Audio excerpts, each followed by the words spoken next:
যখন একটা শিশু সকালবেলায় ঘুম থেকে ওঠে, মায়ের মুখ খোঁজে, কিন্তু তার মা মাটির নিচে শুয়ে থাকে, তখন পৃথিবীর সবচেয়ে উন্নত সভ্যতাও নীরব থাকে। হ্যাঁ, এটাই গাজা। এখানে প্রতিটি নিঃশ্বাস প্রশ্ন তোলে, আমরা কি মানুষ নাকি শুধু পরিসংখ্যান?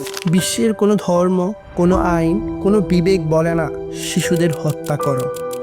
তবু গাজায় প্রতিদিন শিশুর রক্ত মাটিতে মিশে যায়। তারা খেলনার বদলে নেয় পাথর, আলিফ বা তা শেখার বদলে শেখে বাঁচতে হলে লড়তে হয়।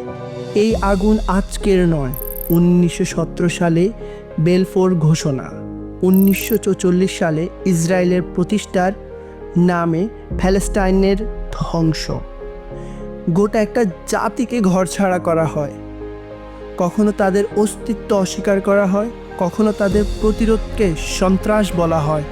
কিন্তু বলুন, যদি আপনার ঘর থেকে জোর করে বের করে দেওয়া হয়, আপনার সন্তানকে মেরে ফেলা হয়, আপনি কি চুপ থাকবেন?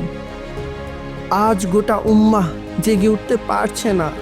57টি মুসলিম রাষ্ট্র, 200 কোটিরও উপরে মুসলিম, কিন্তু একসাথে বলতে পারছে না, বস, এটা মানবতা নয়।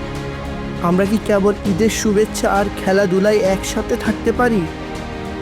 গাজার রক্ত আমাদের এক করতে পারছে না।